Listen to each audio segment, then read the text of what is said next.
Ezekiel chapter 28, verse 14.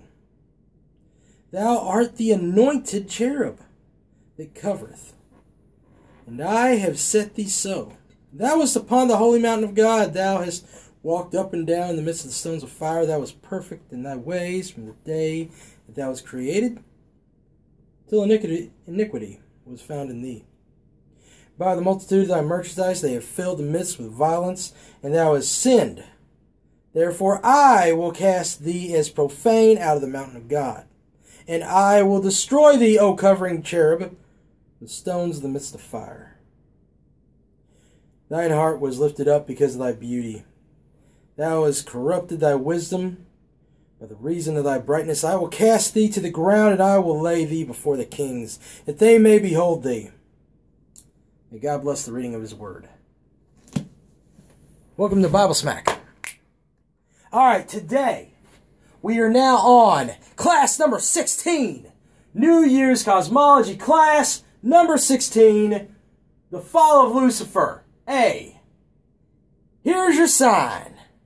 Alright, so as we've developed this case, piece by piece, point by point, and I know sometimes there are more of you now than there were at the beginning, and I'm grateful that I can give this message to you. The fact is that we have established philosophically and scientifically that atheism cannot have any truth in the reality that we've observed. We've seen evidence. We've seen peer-reviewed journals. We've seen people who have no allegiance to God admit truth after truth after truth. And so basically, if the geocentric reality that I've presented is what we are seeing in reality, since I gathered it from reality, what is going on is that if the Earth is the only place that we've ever found to have life, and the Earth is stationed at a central point in the universe, in a protected point in the universe, then it would seem that the Earth is in a special place. And the Earth is arranged in a special place. And that's the problem. There cannot be any special place in the Copernican Principle. And if there is a special place, then there is an order, then there is a design and a designer. And so many people have come to admit that as well. And we talk about God, but you could still shrink back into some sort of deistic reality, some sort of, well, maybe there was a force, but how do we know that we've got anything?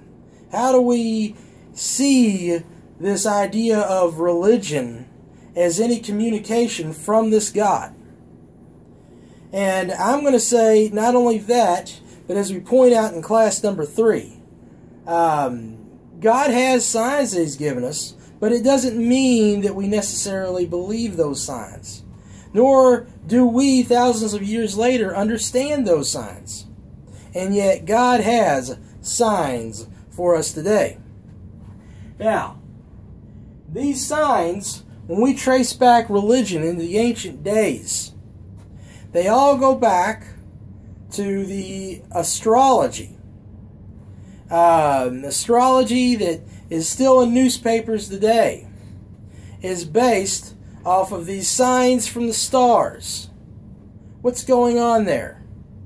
Well, as we go back and we look at these stars and we look at these constellations, we find that there's a universal theme behind all these, thousands of mixed up different mythologies. You have 12 constellations. And today we see the sun going past them month by month. And so we have a calendar. We have these Zodiac signs. And when we trace the religions and we trace the languages, we're going to find that it comes back to a story. A story that starts with Babel. A place where they built a Tower of Babel. In modern day, it is in Iraq. The county at the time was called Shinar. And basically, here, they developed the pagan religions. And a lot of the signs and a lot of the gods of these pantheistic religions are all coming back to this. They're all coming back to these signs from these constellations. And so the people had always understood that there was a message in the stars. But that message, as the Bible records it, had been perverted. The book of Josephus, or actually it's Josephus Chronicles. Josephus was a historian, a Jewish historian from the 1st century, and he recorded the history of the Jews in very, very, very close proximity to the Scripture. Some people might argue here or there, maybe a place that he disagreed with the Scriptures, but for the most part, he took it as historically accurate. And he had a tradition that he brought out that these signs from the constellations of the stars were originally made by Adam, and that Adam had given them to his ancestor Enoch. Enoch, who had been a prophet before the great flood. And you see, these constellations, there is a lot of interpretation. There's a lot of misinterpretation. And I'm not going to go through all of the zodiac signs. But basically, these signs are your sign. And what I mean is, this is the message to you that gives us the gospel. The devil used it for bad. He used it for paganism, paganistic theories. And also, some of the psychology that we see today still operates from these. But, originally, this was not the case. Originally, the most ancient societies that we have start off with monotheism. And then they just basically, instead of evolve, they devolve down and they degrade themselves into the pagan religions. And that, of course, came also with the confusion that happened at the Tower of Babel, where the languages became confused. But, for instance, in China, there is if you go back to the most ancient of the Chinese literature, you find that originally it had a religion just like we see in the days of Noah, where there was one god, Shang D. And Shang D was worshipped much like the god was during the days of Noah, where they would have this day they have an annual sacrifice for Shang Di in the Chinese temple. And so you think about Shang Di, and I think about the Bible, and the Bible has a name for God called El Shaddai. El Shaddai and Shang Di, maybe they are the same. Maybe these other people just got the message altered over the generations as they left the will of God. And so basically we had this original message. And this is something for all mankind. This is a sign to us today. But let's go back to, modern science and deal with some of the ideas that I put forth in the last class of a shifting universe. You see, the universe is in a state of shift, alright, where it's all tilting back and forth, and they've interpreted that as dark flow. But they've recognized the same motion. And they've especially seen it in the Milky Way. And this is my illustration of the Milky Way of what's going on. You see, we have this hazy Milky Way. And then you see this shift back and forth. They described it as a flapping flag. Well, basically, when you have such a shift, you have to recognize some other factors. All the stars in the universe are connected. We saw that with the rotation of the galaxies around the Milky Way. And we've also seen it in what's been reinterpreted, according to quantum mechanics, as wormholes. These connections between the stars and how they operate, they're all interconnected. And if the universe is in this state of shift, as all this electromagnetic energy is going through the ether, as we discussed, I believe it was class 10, all this stuff, as we see the shape shifting, what's going to happen is that energy is going to get, it's going to fluctuate. And there's going to be surges. And there's going to be a lot of, I'm stuck trying to find that right word. Chaos. We'll just say chaos. It's an easier word. But basically things are going to get chaotic with these interconnected stars, and it's going to rupture. And the people who argued for the shifting Milky Way galaxy, they wrote that it must have been a galactic catastrophe. And it was. And that's going to operate things as we look down to the fall of Lucifer.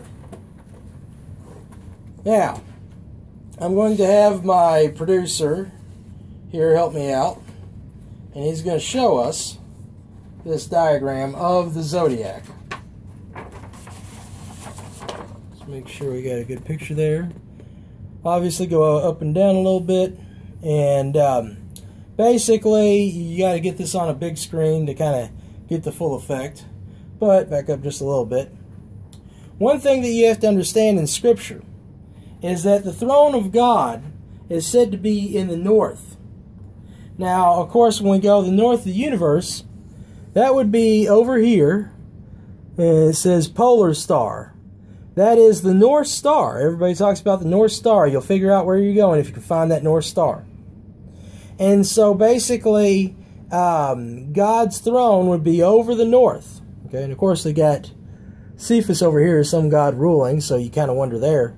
But basically, there's this, then there's Ursa Minor, Ursa Major, and there's Draco. In the Bible, Draco is the serpent. But this map, accurate in these days, was not perfectly accurate at the time. So we talked about the star Thuban, which I forgot where it is on here, but it was somewhere around here. And basically, this constellation was actually connected to Draco. So you see, you find the stars here, and it would just go up that tail. Okay? But essentially, the Draco, the serpent, was covering the throne of God. Now, in the Bible, it says that Satan was a covering cherub covering the throne of God. And some of the angels, they're called seraphim, okay? And that is that they are snake-like. And so here's that snake. And of course, the Bible refers to Satan as the enlightened one, Lucifer. And so this dragon, this serpent, like the serpent in the Garden of Eden, is connected over here. And so he falls. Lucifer, Satan, falls. And there is a prophecy on Eve in Genesis 3:15 that the seed of the woman, go over here, here's a virgin with seed, Virgo, and this star's named Seed, okay? Alright, now back up. Basically, it says the seed of the woman shall stomp on the head of the serpent, and the seed of the serpent. Well, who's this stomping on that head? Well, that's the mythological character of Hercules. Now, as I said, all this stuff is reinterpreted, and that's a problem, but basically Hercules in mythology is the son of Zeus, the son of God. So the son of God is stomping on the head of the serpent. Okay? Right with Bible prophecy. But what's Ursa Minor? Now the Greeks misinterpreted this, and I think it's a safe bet that Ursa Minor and Ursa Major are misinterpreted, because they're supposed to be the little bear and the big bear. But what do bears have, or what do bears not have that these animals have? Producer, did you see a picture of these animals? I'll give you a clue right here. Tails. Tails. Good. Bears don't have tails.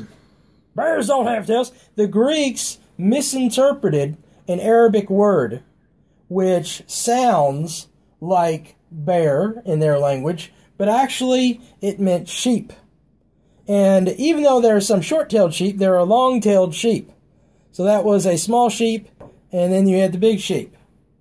And I believe once they got Lucifer out of the way, that this place of covering, especially according with Revelation of the 24 elders, covering the throne of God is the elect. The elect Israel, the little bear. And then, of course, we got the big bear, or I should say, the little sheep, the big sheep. And the little sheep, also, Jesus refers to his disciples as a little flock of sheep. And so that is the symbolism that we're getting there. Lots of these others are great. Let me show you all real quick. If I can get this turned in right. This is a great book to look up. The Witness of the Stars by E.W. Bullinger. Basically, this is 150 years ago. This is a Episcopalian scholar who did this study. Studying the religion, studying the Zodiac, and kind of coming up with this stuff. Basically, there is some differences, okay, especially kind of, having to learn the ancient astrology versus a more modern astrology, so the stars moved around a little bit and things get misinterpreted. But essentially, that is the sign, okay, of Christ. This is a sign of prophecy.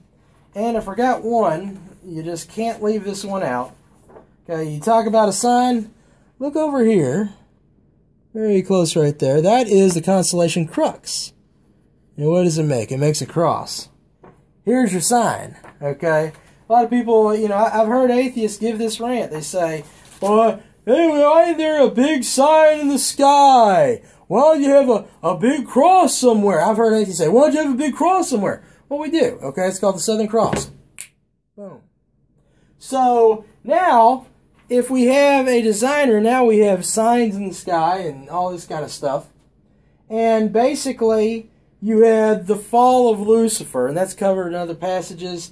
I believe class number 6, we talked about some of those Bible verses at the end of the class. Now, so we talked about Draco and Hercules. Also, another fun one's Leo the Lion, okay, because you have the Lion of Judah. But basically, as we're looking at these groups, it becomes apparent that if Lucifer fell into sin, okay, and he fell, and Lucifer was covering, as Draco was covering the constellations, then I also, and these are what we call implications. I'm not getting the full meaning of the text, but I'm taking a piece of truth from text all over the Bible and composing something implied, a truth from the Scripture. So basically, according to this theory, Jesus says, I saw Satan fall like lightning. Then basically, there is lightning that hits the earth. And here's where I go. I look at Polaris, the North Star. As we said, it shifted over. Okay, there was a shifting of the universe, tilted over. And what happened is that you had all this stuff going on over here. And how do we know that there was a great calamity? Well, this picture, that's actually not wings. That is gamma radiation that we have detected coming out of the Milky Way. The Milky Way has spilled out massive amounts of gamma radiation, both above it and below it. So that is a sign of this great catastrophe and this great flux. And so now I go and I look at the North Star Polaris. Polaris is actually 3 stars in one. Okay, you have a star over here. You got the bright part of the North Star. And this itty bitty dot you can't probably even see, which doesn't matter to me. That is what we call the pulsar. Now, in modern science, quantum mechanics, they also call it a neutron star. And a neutron star is supposedly a star that is completely 100% made of neutrons. And that these things would make things that we call gamma ray bursters. Now, I agree that they make gamma ray bursters, so it's not a big deal, but mathematically it doesn't make any sense for a star to be spinning 8 times a second made of pure neutrons. That is the most purest understanding of weight imaginable. okay, it would go right through us, only we would really be going right through it. Almost, well, we couldn't even go through it. It would just destroy everything it touches. But if those are spinning, if that much weight is spinning 8 times a second, it fall apart. Okay? So basically, in the electric universe, we interpret these as pulsars. So, as this pulsar goes, it made a gamma ray burster, and they're able to do that. Gamma ray burster, sometimes they've observed these things to be going all the way across the universe. And they only happen in a split second. But there's enough power in some of them, if they go across the universe, to be the power of a star. Now, that's a massive amount of power. Now, luckily, we've never been hit in modern history. We've never been hit directly by these things. And the Earth has defense mechanisms to deflect it. But, according to this theory, what happens is it shoots down. And by the way, as I said, the power of a star, you might think, well, that's impossible as far as the Earth having it here in the power of the star. Well, guess what? The heliocentrist argues that the Earth is spinning, and the power of the Earth's spin is the power of a star itself. Okay, so you got to get that relativity understood. But basically, as this thing shoots down, the Earth, as I argued in a previous class, the windows of heaven, it's surrounded by an ice canopy, but it's really mostly this hydrogen canopy, and when you freeze hydrogen enough, it takes on electromagnetic qualities. So basically, as this burster came down, it was attracted to the Earth from that canopy. And then from there, it gets attracted to the Earth's electromagnetic North Pole. Okay, so the magnetic North Pole is going to attract that. And so it's going to get hit with that. And basically, from there, it will act like a lightning rod and bury itself into the Earth. Now, I've discussed the scenario already in class number 7, and we're going to have to skip.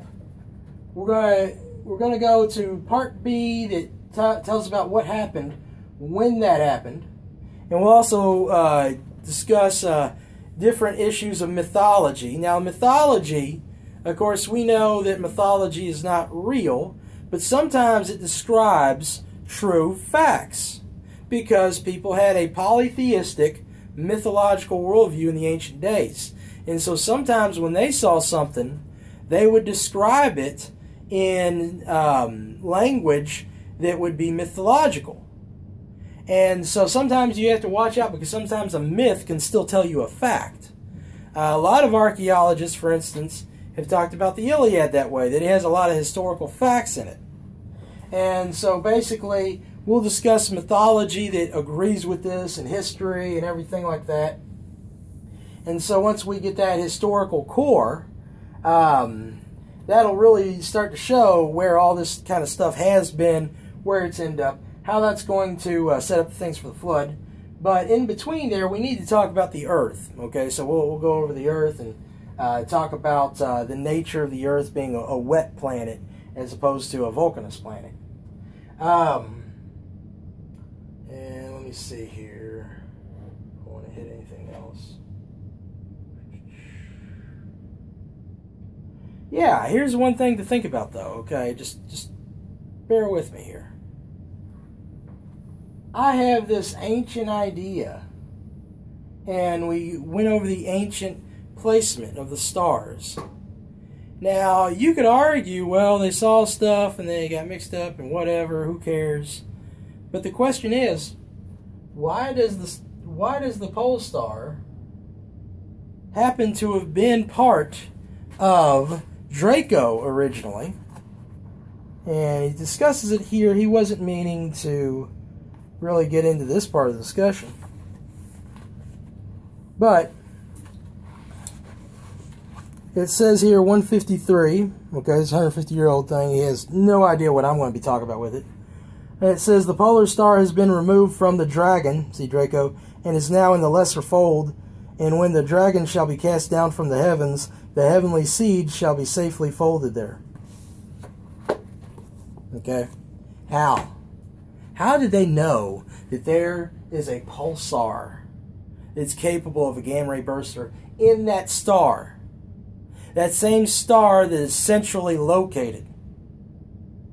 And how is it that that centrally located star has a pulsar that could create the fall of Lucifer? And you know what? I tried to explain this to people and they say, I've never heard that before. What's that? That's a prediction. They couldn't know about a pulsar there. This is a prediction. And a prediction has become fact.